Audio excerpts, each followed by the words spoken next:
Good evening, good evening. फिर वही बात, बिना बात ही इंसान कुछ बोलेगा जब भी तो होगा।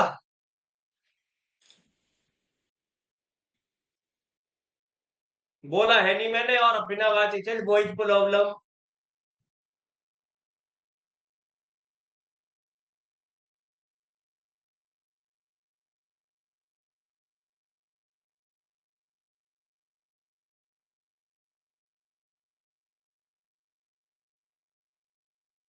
चलो,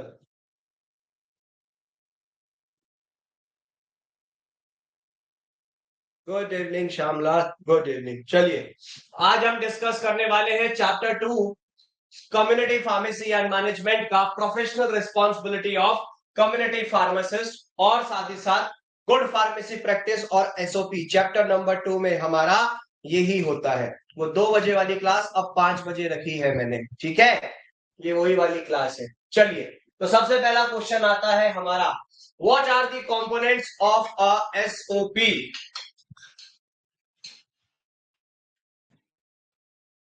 भैया मैं क्लास के बाद बात करता हूँ, क्लास चल रही है मेरी।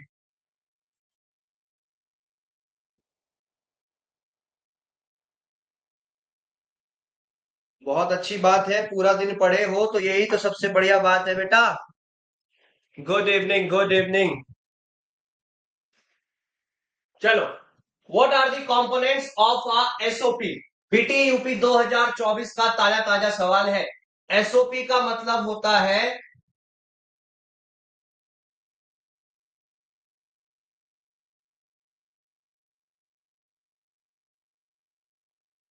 स्टैंडर्ड ऑपरेटिंग सिस्टम, सॉरी गलत लिख दिया, प्रोसीजर। ठीक है, स्टैंडर्ड ऑपरेटिंग प्रोसीजर जो है बेसिकली ये हमारा क्या होता है, ये होती है हमारी फुल फॉर्म। ठीक है, अब बात आती है कि भैया स्टैंडर्ड ऑपरेटिंग प्रोसीजर है क्या। ये हमारा एक रिटन डॉक्यूमेंट होता है, लिखित दस्तावेज होता है, जिसके अंदर स्टेप बाय स्टेप हमारे क्या होते हैं, इंस्ट्रक्शंस होते हैं, कैसे हमें एक स्पेसिफिक रूटीन एक्टिविटी करनी है।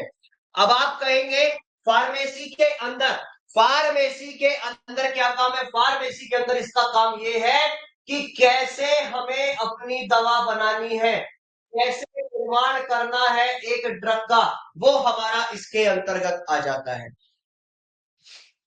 ठीक है, वो हमारा इसके अंतर्गत आ जाता है। चलिए आगे आता है एसओपी, स्टैंडर्ड ऑपरेटिंग प्रोसीजर। ठीक है, ये हमारा एक लिखित दस्तावेज है जिसमें किसी भी विशिष्ट का कार्य को करने की चरण दर चरण यानी कि स्टेप बाय स्टेप इसके अंदर विधि दी जाती है। अब मेन कंपोनेंट्स क्या होंगे एसओपी के, यानी कि एसओपी के मुख्य घटक क्या है। सबसे पहला, इसके अंदर टाइटल और डिस्क्राइब किया जाता है नेम ऑफ द प्रोसीजर, शीर्षक प्रक्रिया का नाम दर्शाया जाता है। फिर है एसओपी नंबर, एक यूनिक कोड दिया जाता है आइडेंटिफिकेशन के लिए, यानी कि पहचान हेतु एक विशेष कोड दिया जाता है। फिर आता है ऑब्जेक्टिव या फिर पर्पस, यानी कि आप इसके अंदर ये बताते हैं एसओपी का एक मेन एम क्या है, एसओपी का उद्देश्य क्या है, ये बताता है कौन, जो हमारा ऑब्जेक्टिव या फिर पर्पस होता है। फिर आता है हमारा स्कोप, यानी कि specifies where and to whom the SOP applies. ठीक है, परिधि आएगी हमारी, एसओपी किस स्थान और किस व्यक्ति या विभाग पर लागू होता है, ये हमारा इसके अंतर्गत आता है। ठीक है, ये हमारा इसके अंतर्गत आता है, मतलब एसओपी किस स्थान और किस व्यक्ति विभाग पर लागू होता है, ये हमारा इसके अंतर्गत आ जाता है, इसके अंतर्गत स्पेसिफाई किया जाता है। ठीक है, आगे बढ़ते हैं, आगे बढ़ते हैं। फिर आती है रिस्पॉन्सिबिलिटीज, यानी कि जिम्मेदारियां।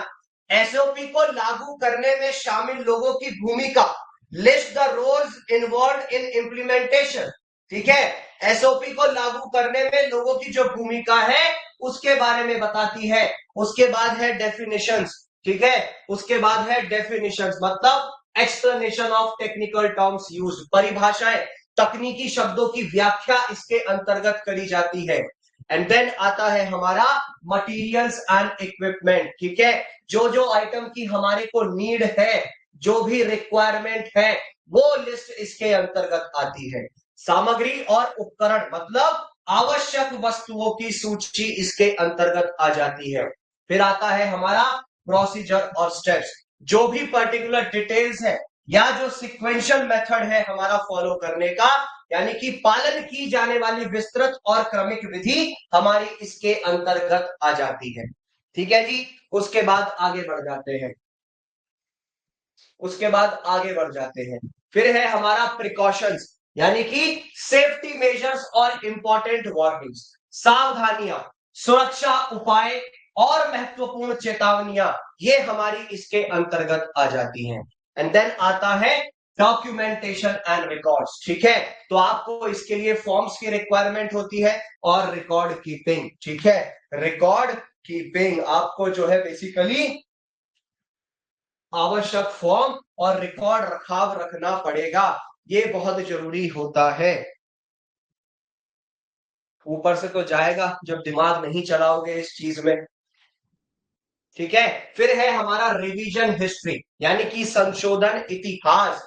एसओपी में किए गए परिवर्तनों की तिथि और विवरण, मतलब क्या क्या डेट्स हैं और क्या डिटेल्स हैं अपडेट्स की जो एसओपी के द्वारा बनाई जाती हैं, वो सब हमारी इसके अंतर्गत आ जाती है। बिल्कुल ठीक बात है। नेक्स्ट आता है give the standard operating procedure for dispensing of medicine. BT UP 2023 का सवाल है, दवाओं के वितरण के लिए स्टैंडर्ड ऑपरेटिंग प्रोसीजर लिखिए, एसओपी लिखिए। अब दवाओं के लिए जो डिस्पेंसिंग है हमारी, ठीक है, डिस्पेंसिंग मेडिसिन के लिए जो एसओपी है, स्टैंडर्ड ऑपरेटिंग प्रोसीजर, सबसे पहला है रिसीविंग प्रिस्क्रिप्शन, मतलब पर्चे की प्राप्ति। आप वैलिडिटी चेक कीजिए, कंप्लीटनेस चेक कीजिए और लेजिबिलिटी देखिए प्रिस्क्रिप्शन की। पर्चे की वैधता, उसकी पूर्णता और स्पष्टता की जांच करें अच्छे से। ठीक है, पर्चे की वैधता, पूर्णता और स्पष्टता की जांच करें अच्छे से, चेक करें पूरी वैलिडिटी, कंप्लीटनेस और लेजिटिबिलिटी किसकी, प्रिस्क्रिप्शन की। ठीक है, उसके बाद क्या करना है, उसके बाद आपको करना है verify prescriber's signature and patient details. फिर आप जो है पुष्टि करेंगे कि भैया डॉक्टर के साइन उस पे है या नहीं, डॉक्टर ने साइन किया है या नहीं, और साथ ही साथ आप जो है पेशेंट की डिटेल्स देखेंगे कि भैया जो मरीज की, ठीक है, रोगी की जो विवरण है वो उसके अंदर ठीक है या नहीं। एंड देन आता है इंटरप्रिटेशन ऑफ प्रिस्क्रिप्शन, पर्चे की व्याख्या करनी पड़ेगी आपको। उसके अंदर दवा का नाम, उसकी मात्रा यानी कि डोज, उसकी खुराक यानी कि डोजेस फॉर्म, उसकी आवृत्ति यानी कि फ्रीक्वेंसी, उसकी ड्यूरेशन यानी कि अवधि, उसकी आपको पहचान करनी पड़ेगी, उसके बारे में अच्छे से समझना पड़ेगा। ठीक है, इंटरप्रिटेशन ऑफ प्रिस्क्रिप्शन यानी कि पर्चे की व्याख्या, दवा का नाम, उसकी मात्रा, उसकी खुराक, उसकी आवृत्ति, उसकी अवधि, इन सब की पहचान आपको करनी पड़ेगी। एंड देन आता है selection and preparation of medications. ठीक है, दवा का चयन और उसकी तैयारी, ठीक है, ये आपको करना पड़ेगा। और करेक्ट मेडिकेशन आपको शेल्फ में से सेलेक्ट करनी पड़ेगी, इसकी भी ध्यान रखनी है। शेल्फ से सही दवा का आपको चयन भी करना पड़ेगा। ठीक है, समाप्ति तिथि और बैच नंबर आपको जांचना पड़ेगा। एसओपी जो है डिस्पेंसिंग मेडिकेशन के लिए यही है भैया, लेने से लेकर के देने तक की सारी चीजें देखनी पड़ेंगी आपको। एक्सपायरी डेट चेक करनी पड़ेगी, बैच नंबर चेक करना पड़ेगा, साथ ही साथ सही मात्रा में गिनना पड़ेगा और उसे माय भी करना पड़ेगा, मतलब काउंट करना पड़ेगा या मेजर करना पड़ेगा आपको करेक्ट क्वांटिटी का।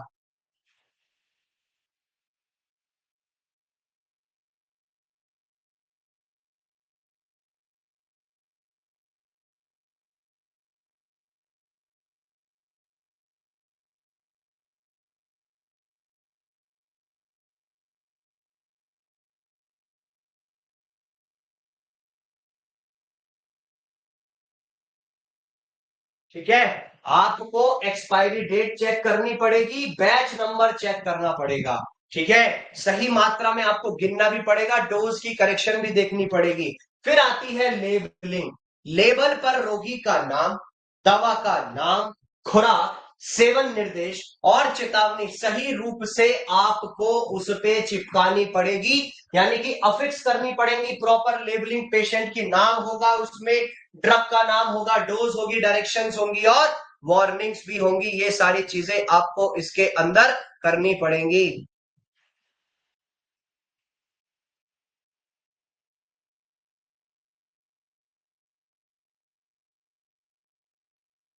चलो, उसके बाद है आपका फाइनल चेक, यानी कि आपको अंतिम जांच करनी पड़ेगी। आपको दवा, लेबल और पर्चे को क्रॉस चेक करना पड़ेगा, क्योंकि भैया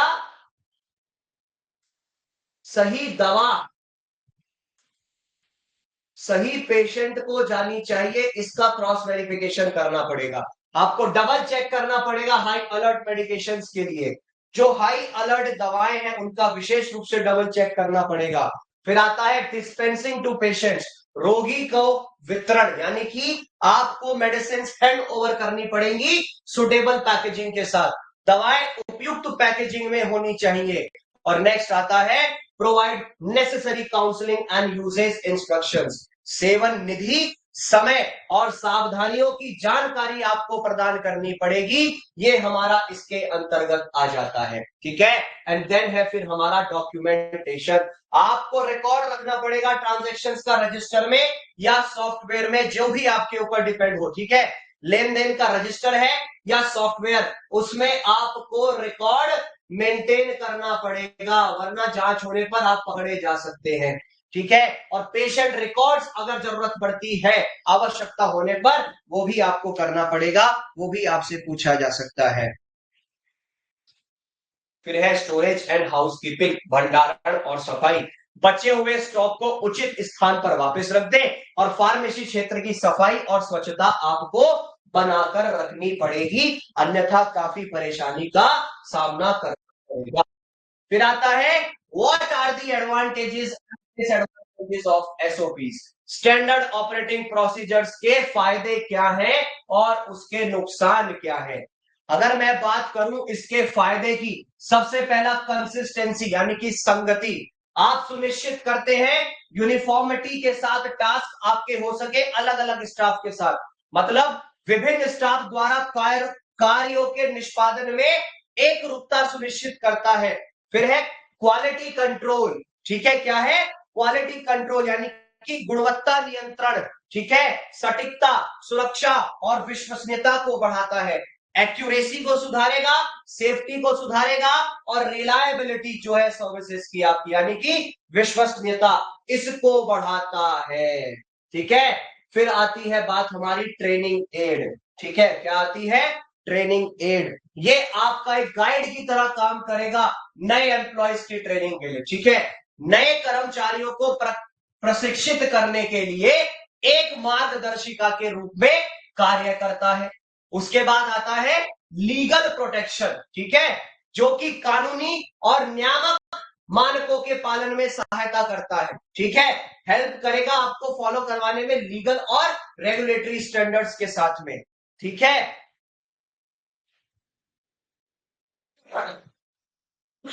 सॉरी भैया, एक ही कमेंट आ रहा है, तुम्हें दिख रहे हैं दो दो। फिर है अकाउंटेबिलिटी, ठीक है। भूमिकाओं और अपेक्षाओं को स्पष्ट रूप से परिभाषित करता है, क्लियरली डिफाइन करेगा रेस्पॉन्सिबिलिटीज और एक्सपेक्टेशंस, ठीक है।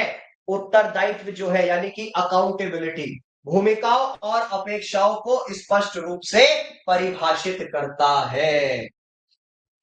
अब आती है बात हमारी डिसएडवांटेजेस की, ठीक है।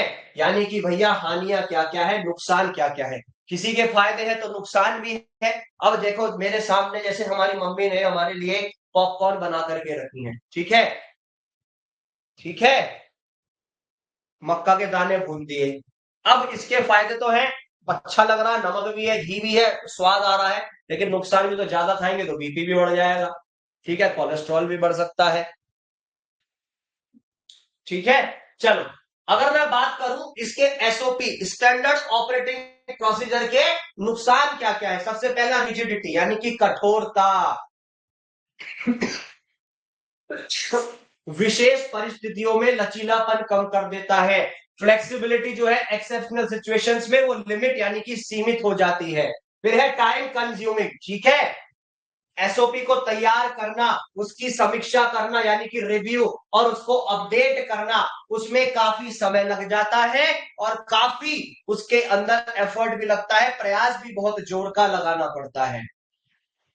फिर है रेजिस्टेंस टू चेंज, स्टाफ जो है नई या संशोधित प्रक्रियाओं को अपनाने में हिचकिचाता है, ठीक है, हिचकिचा सकते हैं।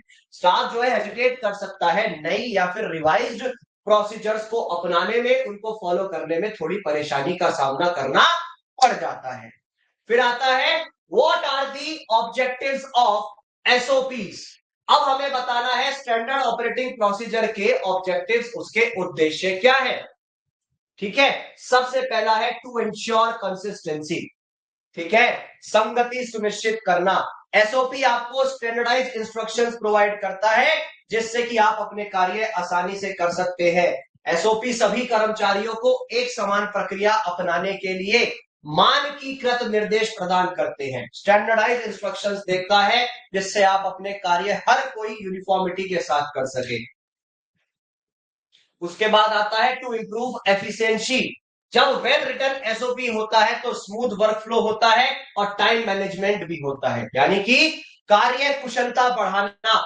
अच्छी तरह से जो तैयार एसओपी है वो कार्य प्रवाह को सुचारू बनाती है और समय प्रबंधन में भी मदद करती है, ठीक है। अच्छी तरह से एसओपी को जो है बेसिकली तैयार करती है और कार्य प्रवाह को सुचारू बनाती है और साथ ही साथ समय प्रबंधन में भी मदद करती है। उसके बाद आता है टू मेंटेन क्वालिटी कंट्रोल, ठीक है, to maintain quality control. SOP जो है मिनिमाइज करता है एरर्स को और सुनिश्चित करेगा हाई क्वालिटी परफॉर्मेंस, ठीक है। एसओपी जो है त्रुटियों को कम करके उच्च गुणवत्ता वाले कार्य निष्पादन को सुनिश्चित करते हैं, ठीक है। एसओपी जो है हमारी एरर्स जितनी कम होंगी, ठीक है, एरर्स जितनी कम होंगी, गलतियां जितनी कम होगी, तो उच्च गुणवत्ता वाले कार्य निष्पादन को सुनिश्चित करते हैं, मतलब इंश्योर करेगा हाई क्वालिटी परफॉर्मेंस, जो कि हमारे लिए काफी मददगार साबित रहेगी। साथ ही साथ to provide training and guidance. SOP एक रेफरेंस मैनुअल की तरह कार्य करती है जिससे कि नए स्टाफ को ट्रेन किया जा सके, ठीक है। प्रशिक्षण और मार्गदर्शन प्रदान करता है। एसओपी नए कर्मचारियों को प्रशिक्षण देने के लिए संदर्भ पुस्तिका का कार्य करेगा, गाइड की तरह काम करेगा। सर मेरे ऐप में प्रॉब्लम हो रही है, बेटा इसका अपडेट देखो आप एक बार, या अपने सॉफ्टवेयर का अपडेट देखो। फिर है टू एनहेंस सेफ्टी। एसओपी के अंदर सावधानियां होती है जो खतरा स्टाफ और पेशेंट्स के लिए हो सकता है उसको कम करता है। फिर आता है to fulfil regulatory requirements. SOP मदद करती है कानूनी, व्यवसायिक और संस्थागत मानकों का अनुपालन सुनिश्चित करने में, बिल्कुल मदद करेगी, हेल्प करेगी, ठीक है। फिर आता है next question, explain the effective way of SOP. अब आपको अच्छे से एसओपी को प्रभावी रूप से लागू करने की विधि स्पष्ट करनी पड़ेगी, ठीक है। एक प्रभावी यानी कि एक इफेक्टिव स्टैंडर्ड ऑपरेटिंग प्रोसीजर ये सुनिश्चित करता है कि भैया जो फार्मेसी में सभी कार्य है वो एक रूप, सुरक्षित और कुशलता से किए जाए। एक प्रभावी, एक अच्छी इफेक्टिव एसओपी सभी स्टाफ के लिए स्पष्ट, व्यवहारिक और पालन करने में सरल होनी चाहिए, ठीक है। ये इफेक्टिव और साथ ही साथ एसओपी जो है आपका बिल्कुल क्लियर, प्रैक्टिकल और इजी होना चाहिए जिससे कि हर स्टाफ मेंबर फॉलो कर सके, कोई परेशानी ना आए। अब जो की एलिमेंट्स है, प्रभावी एसओपी के जो प्रमुख तत्व हैं, यानी कि जो क्लियर ऑब्जेक्टिव और स्कोप है, स्पष्ट उद्देश्य और परिधि, ठीक है। एसओपी का जो उद्देश्य है और ये किस पर या किन कार्यों पर लागू होती है, इसे स्पष्ट रूप से परिभाषित करें। उसके बाद इसमें शामिल प्रक्रियाओं और क्षेत्रों का स्पष्ट उल्लेख होना चाहिए, ठीक है। क्लियरली स्टेट करना पड़ेगा आपको एक्टिविटीज को और एरियाज को जो हमारे इसके अंतर्गत कवर किए गए हैं। ठीक है। उसके बाद सिंपल और अंडरस्टैंडेबल लैंग्वेज, सरल और समझाने योग्य भाषा का इस्तेमाल करना पड़ेगा। निर्देशों को आसान और क्रमबद्ध स्टेप बाय स्टेप तरीके से लिखना पड़ेगा, बिल्कुल इजी हो और स्टेप बाय स्टेप इंस्ट्रक्शंस इसके अंदर हो, तो वो ही आपके लिए हेल्पफुल रहेंगे। साथ ही साथ टेक्निकल जार्गन अवॉइड करना पड़ेगा, अनलेस नेसेसरी या एक्सप्लेन टर्म्स इफ यूज। तकनीकी शब्दों का उपयोग आवश्यक होने पर ही करें, और अगर किया है तो उन्हें आपको स्पष्ट भी करना पड़ेगा, समझाना भी पड़ेगा कि एक्चुअल में वो है क्या। उसके बाद है लॉजिकल स्ट्रक्चर एंड फॉर्मेट, तर्क संगत संरचना और उसका प्रारूप। ठीक है, आपको स्टार्ट करना पड़ेगा एक टाइटल के साथ, जो कि एसओपी नंबर के द्वारा फॉलो किया जाए, जिसमें वर्जन, डेट एक्सेट्रा सब कुछ उसमें होना चाहिए। एसओपी का जो शीर्षक है यानी कि टाइटल, एसओपी नंबर, संस्करण यानी कि वर्जन, तिथि आदि से आपको शुरू करना पड़ेगा। उसके अंदर मटेरियल होना चाहिए जो हमें रिक्वायर्ड है, प्रिकॉशंस हो यानी कि सावधानी, और प्रोसीजर होना चाहिए नंबर्ड स्टेप्स में, यानी कि आवश्यक सामग्री, सावधानियां और प्रक्रिया को क्रमांकित चरणों में आपको शामिल करना पड़ेगा। ठीक है। उसके बाद आता है डिफाइंड रोल्स एंड रेस्पॉन्सिबिलिटीज, निर्धारित भूमिका और जिम्मेदारी। आपको प्रत्येक कार्य के लिए जिम्मेदार व्यक्ति का उल्लेख करना पड़ेगा। ठीक है, mention who is responsible for each task in the procedure. ठीक है, आपको ये भी मेंशन करना पड़ेगा कि भैया कौन रिस्पॉन्सिबल है हर एक टास्क के लिए प्रोसीजर में। साथ ही साथ इससे भ्रम की स्थिति नहीं होती और उत्तरदायित्व तय रह जाता है, इससे कंफ्यूजन भी अवॉइड हो जाता है और अकाउंटेबिलिटी भी आपकी सुधर जाती है, उसमें आपको आसानी हो जाती है। ठीक है। एंड नेक्स्ट अगर हम आगे चले, फिर आता है इंक्लूड सेफ्टी मेजर्स, सुरक्षा उपाय शामिल करने पड़ेंगे। बेटा पीडीएफ चेक करो, पीडीएफ चेक करो। शिवा 1.5x, देखो मेरे साथ मजाक मत किया करो, मेरे साथ मजाक मत किया करो, मैं बहुत सीरियस ले जाता हूं इन चीजों को। मेरे साथ मजाक करोगे तो बहुत परेशानी में आ जाओगे। जिस टाइम मैं मजाक करूं उस टाइम मजाक किया करो। पीडीएफ पहुंच जाएगी, पीडीएफ पहुंच चुकी है, ऐप देख लेना एक बार जाकर के। क्लास से पहले मैंने यही काम करवाया है।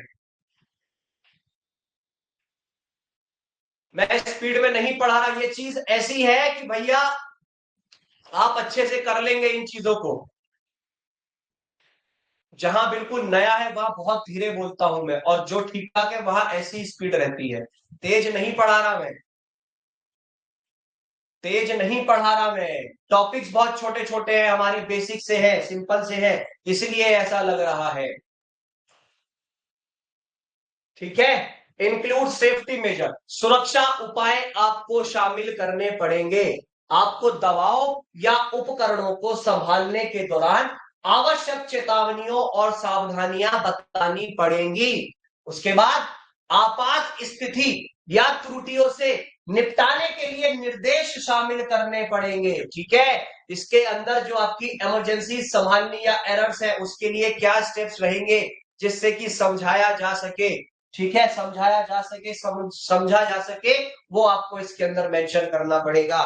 फिर आ जाते हैं विजुअल एड्स, अगर जरूरत पड़े, यानी कि दृश्य सहायक सामग्री। ठीक है, सबसे पहला आपको फ्लो चार्ट, डायग्राम्स या चेकलिस्ट यूज करनी पड़ेगी, जिससे कि जटिल चरणों को सरल बनाया जा सके। आपको रिव्यू और अपडेट भी करना पड़ेगा, समीक्षा और उद्यतन भी करना पड़ेगा। रेगुलरली आपको रिव्यू करनी पड़ेगी एसओपी, अगर आपको अपडेट करने हैं या रेगुलेशंस करना है, उस पर नियंत्रण करना है। साथ ही साथ संशोधन का इतिहास, तिथि और जिम्मेदार व्यक्ति का विवरण भी करना पड़ेगा। आपको जो है बेसिकली रिवीजन हिस्ट्री, जिसमें डेट और रेस्पॉन्सिबल पर्सन को अपने साथ रिकॉर्ड आपको मेंटेन करना पड़ेगा, तभी आगे जाकर के ये सब पॉसिबल हो पाएगा। साथ ही साथ ट्रेनिंग एंड इम्प्लीमेंटेशन, प्रशिक्षण और कार्यान्वयन। ठीक है, आपको सभी स्टाफ को एसओपी का प्रशिक्षण देना है, ये सुनिश्चित करना पड़ेगा, सबको ट्रेन करना है एसओपी के जरिए। साथ ही साथ एसओपी की एक कॉपी आपके पास रहेगी सुलभ स्थान पर, ठीक है, रखी जाए, ताकि आवश्यकता होने पर तुरंत देखा जा सके। एक कॉपी ऐसी जगह पर रखे वर्क प्लेस पे जहां से आसानी से देखा जा सके, क्विक रेफरेंस के तौर पे उसको जो है बेसिकली यूज किया जा सके। ठीक है, ये थी हमारी आज की क्लास। सीपीएम इतना बड़ा चैप्टर नहीं है, 6 से 7 चैप्टर कुल है सीपीएम के अंदर।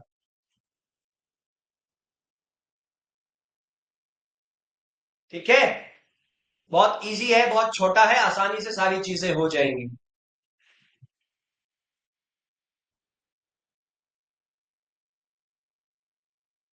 पीडीएफ अपलोड्स करवा दी थी। हाँ वही, अरे 2-3 चैप्टर तो बहुत छोटे छोटे हैं यार, एकदम सीरियस हो जाते हो फिर 9 है। मान लिया मैंने, मुझे पता है।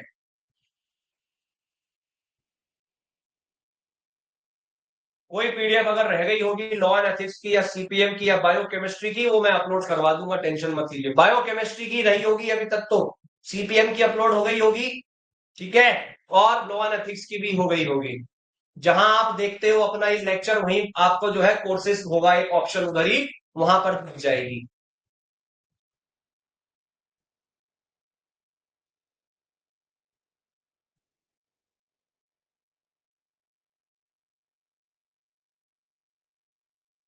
तो मैं टीम से भिड़ा हूं ना, इसलिए हुआ है।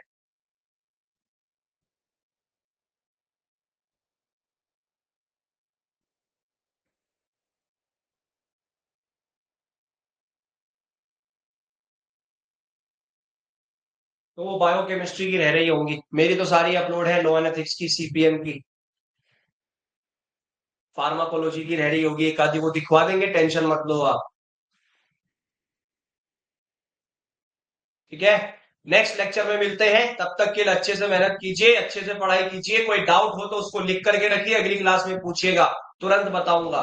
ठीक है, चलिए तब तक के लिए जय हिंद। फार्माकोथेराप्यूटिक्स का भी स्टार्ट करेंगे जल्दी, टेंशन मत लो। सौरभ गौतम जी पहले जाकर के चेक कर लो, पीडीएफ मिल गया होगा। जो नहीं मिला है उसे तुरंत क्लास के बाद डलवा रहा हूं।